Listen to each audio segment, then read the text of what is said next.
এই সাইডে দেখতে এই সাইডে এইদিকে হ্যাঁ এই সাইডে আচ্ছা দেখ কোন দিকে এই সরাসরি এই গাছটা শুরু বন্ধুরা আরো একবার কিন্তু নিজের কানে বাঘের ডাক শুনলাম এখনো ডাকছে এই দিকটা ডাকছে এই দিকটা এই সাইডটা দেখতে এই সাইডে ডাকছে। নমস্কার, আমি পুষ্পেন্দু মৃধা, আওয়ার সুন্দরবন লাইভ চ্যানেলে সকলকে জানাই স্বাগত। বন্ধুরা একেবারে কিন্তু আমরা এই রাত্রি গহীন জঙ্গলে রওনা দিচ্ছি, আর এখন ঠিক বাজে রাত 1:30, আর 1:30টার সময় গহীন জঙ্গলে যাচ্ছি কাঁকড়া ধরার উদ্দেশ্য নিয়ে। আর এখন বলতে পারো একেবারে যে জোয়ারটা এখন যে নামছে মানে ভাটা হচ্ছে, এই ভাটার টানে আমরা চলে যাব গিয়ে নির্দিষ্ট যে খাল আছে সে খালে কিন্তু আমরা ওয়েট করব। কাল ভোর থেকে কিন্তু আমরা দোন ফেলে কাঁকড়া ধরা স্টার্ট করব। তো আজকের পর্বটা জুড়ে থাকো, দেখতে থাকো, আশা করি সকলের ভালো লাগবে। তো আজকের পর্বটা আর বেশি দেরি না করে শুরু করছি এখান থেকেই।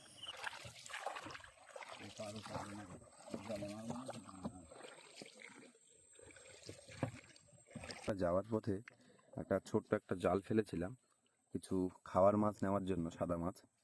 তো সেই জাল চেক আউট দেওয়া হচ্ছে, আর যখন ফিডিং করেছিলাম তখন দেখাতে পারিনি। দেখে দেখো পুরো জাল কিন্তু সাদা হয়ে আছে।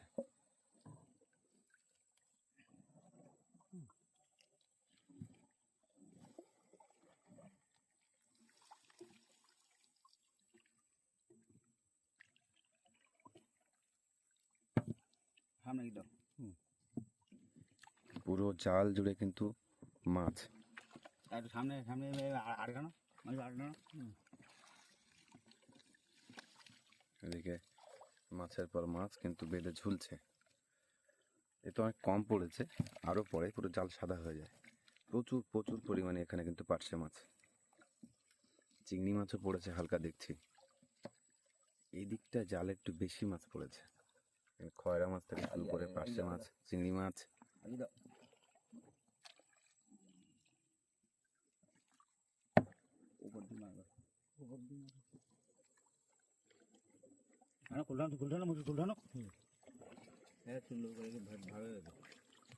এখান থেকে মাছ প্রচুর পরিমাণে মাছ কিন্তু পার্শে মাছ। এদিকে কাকু একাই কিন্তু জাল ফেলেছে, একাই জাল তুলছে, মানে এতটা পরিমাণে ভাটা নিয়ে লেগে আছে যে নৌকা বেঁধে যাচ্ছে।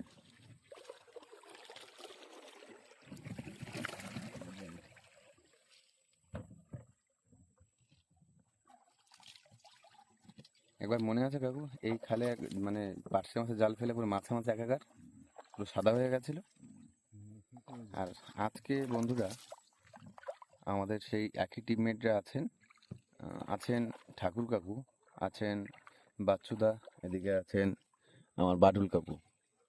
তো আমরা 4 জনই আর কি গভীর জঙ্গলে কিন্তু কাঁকড়া ধরার জন্য বেরিয়েছি।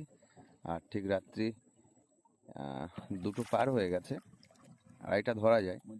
আর এখন কিন্তু নতুন খালের দিকে আমরা রওনা দিচ্ছি। তো এখন এই মধ্যরাত্রে কিন্তু আমরা জাল পেতে, জালে অজস্র মাছ বেঁধেছে, বেশি বেঁধেছে ইলিশে খয়রা, আর পার্শে মাছ বেঁধেছে কিছু কিছু না বেশ কিছু বেঁধেছে। আর এদিকে 2 কাকু মিলে কিন্তু দুজন মিলে হাতে হাতে ছাড়িয়ে নিচ্ছে। আর মাছ পড়লে বন্ধুরা এত ভালো লাগে, অসাধারণ লাগে, একটা অনবদ্য ব্যাপার। সুন্দরবন জঙ্গলের গভীরে ঠিক মধ্যরাত্রে জাল পেতে মাছ ধরার মজাই আলাদা।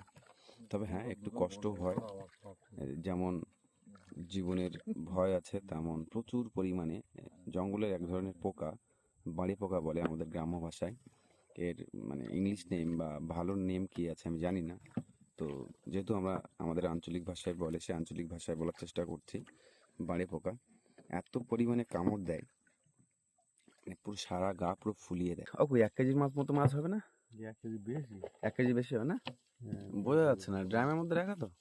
তো এদিকে আমার ঠাকুর কাকু, এদিকে বাটুল কাকু, 2 কাকু মিলে কিন্তু জাল ছাড়িয়ে কিন্তু এতক্ষণ ধরে সেই 1 ঘন্টার বেশি ধরে জাল ছাড়ালো। আর এদিকে বাচ্চাটা টুকটুক করে বেয়ে কিন্তু এগিয়ে নিয়ে যাচ্ছে আমাদের গন্তব্যের দিকে।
কত বড় সাইজের কাঁকড়া দেখো বন্ধুরা, অনেক বড় সাইজের কাঁকড়া পেয়েছি একটা।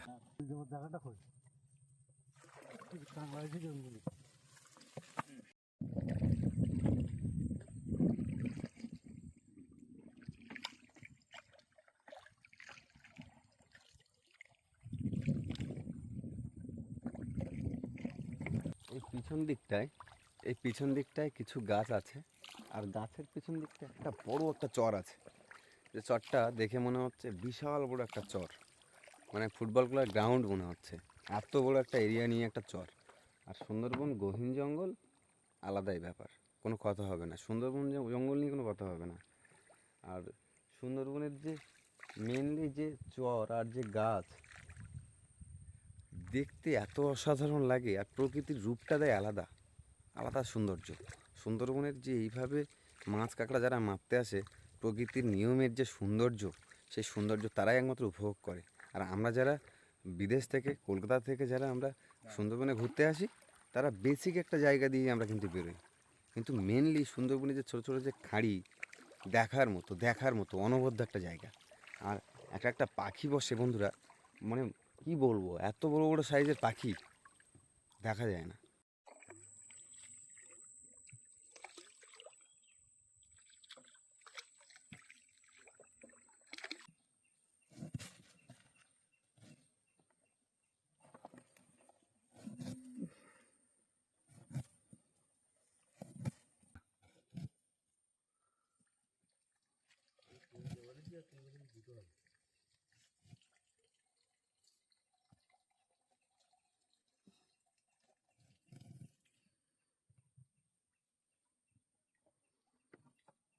একটু পাইছো না,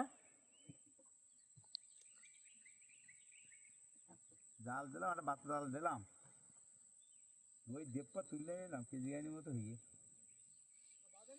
কেজি গানির মতো হয়ে সেটা হতো, একটা কথা খারাপ না। আরও একটি নৌকা কাঁকড়া ধরতে এসে মাছ ধরছে, মানে কাঁকড়ার বাজার এত খারাপ। এখনো পর্যন্ত এরকম বড় সাইজের কাঁকড়া আমি দেখিনি, এই ফার্স্ট টাইম এত বড় সাইজের কাঁকড়া।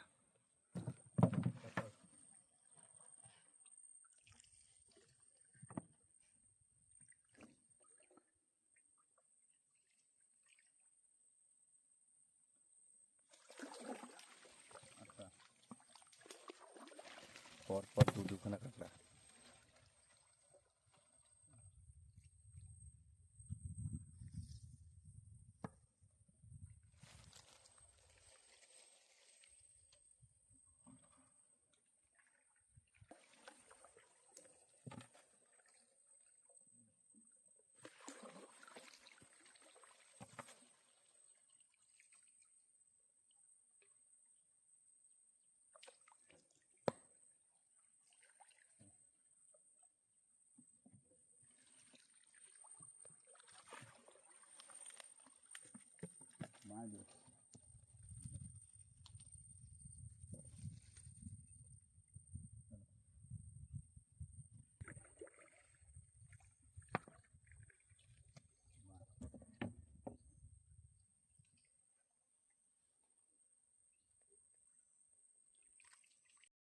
এই জায়গাটা জঙ্গলে একটা করে দিয়ে একটা ছোট্ট চড়া জায়গা। আর এই চড়া জায়গায় কিন্তু একদম জল নেই, দেখতে পাচ্ছ পুরো নেমে কিন্তু দাঁড়িয়ে আছে। আর এদিকে কিন্তু আমাদের নৌকা, পুরো চারি সাইডের ব্যাকগ্রাউন্ডটা দেখো, একটা মারাত্মক একটা সার্কেল, যেখানে কোনো জল নেই। আর এইসব জায়গাগুলো কিন্তু শুধু জোয়ারের জল ছাড়া কিন্তু ভাটাতে একদমই জল থাকে না। এই সাইডই দেখতে, এই সাইডে এইদিকে আচ্ছা, দেখ কোন দিকে, এই সরাসরি বন্ধুরা।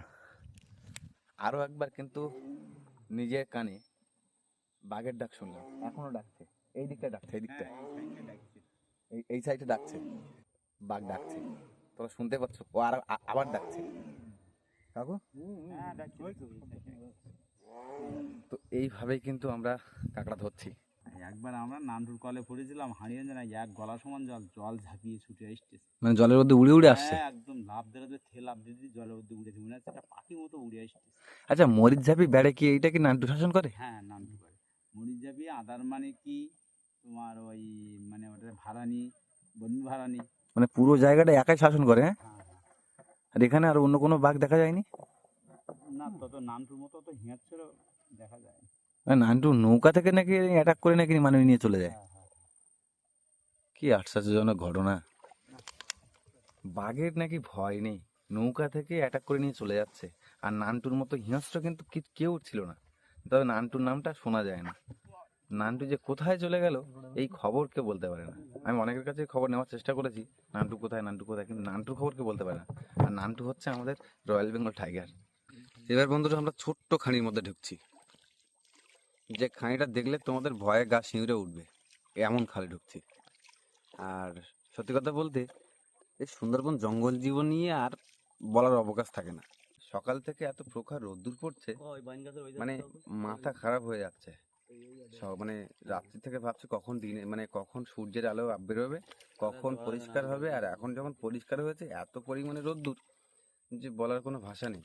আর এই সাইডটা দেখো বন্ধুরা কতটা ঘন জঙ্গল, আর এই ঘন জঙ্গলের মধ্যে দিয়ে কিন্তু আমরা যাচ্ছি। এইদিকে দেখো,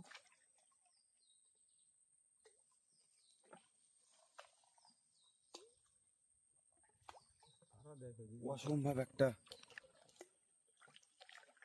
ছোট্ট জায়গা দিয়ে আমরা কিন্তু যাচ্ছি। দুই পাশে বাঁধা বন, ঘন জঙ্গল। টানো গাছ টানো, নৌকাটা গাছের গায়ে লাগবে।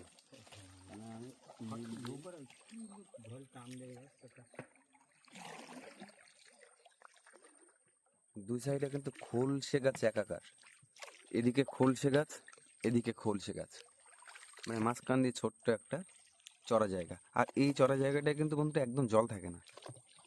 যখন ভাটা নামে বন্ধুরা তখন কিন্তু এই যে জায়গাগুলো আমরা আছি বর্তমানে, এই জায়গাগুলো কিন্তু একদম জল থাকে না। যখন ভাটা নামে তখন পুরোটাই শুকনো থাকে, পুরোটাই শুকনো থাকে। কোনো কারণে আমরা যদি আটকে যাই এই জায়গাটা, দেখো গাছের ডাল মাথায় বাঁধছে। আর এইভাবেই কিন্তু দেখো কাঁকড়া কি অবস্থা দেখো আমাদের, এই গাছের নিচে দিয়ে যেতে হচ্ছে, দেখেছো কি? হ্যাঁ, সে যাবে। আর এই সাইডটা দেখো মরানি গন, কিন্তু এটা কিন্তু গনমুখ না, বেশি জল ওঠে না। এই সাইড দিয়ে দেখো এরকম মাটি দেখা যাচ্ছে, মানে জল খুব একটা বেশি উঠিনি। আর তারপর কথা হচ্ছে যে নৌকা বেঁধে যাচ্ছে, যে যাচ্ছে না নৌকা ঠিকঠাক, তবুও ঠেলে গুতিয়ে নিয়ে যাওয়া হচ্ছে, এরকম একটা ব্যাপার। আর অল্প জল যেখানে থাকে, চড়া টাইপের জায়গা, সেখানে কিন্তু কাঁকড়াটা বেশি হয়। আমি যতটুকু মানে আসার পরে যতটুকু উপলব্ধি করলাম, তাদের মুখ থেকে যতটুকু শুনলাম, তো বাস্তবে না আসলে হয়তো এই জিনিসগুলো আমি বুঝতে পারতাম না। আর সুন্দরবন নিয়ে কোনো কথা নেই, সুন্দরবন আলাদাই জায়গা, আলাদাই জায়গা। সুন্দরবনে যারা ঘুরতে আসুনি তারা ঘুরতে অবশ্যই এসো। যতটুকু জায়গা দিয়ে তোমাদের নিয়ে যায় ততটুকু জায়গায় অনেক ভালো জায়গা, অনেকটা অনেকটা ভালো জায়গা। তবে এইভাবে তো কোর এরিয়াতে ছোটো ছোটো যে খাঁড়ির মধ্যে এইভাবে তো সরকারিভাবে কোনো পারমিশন দেয় না।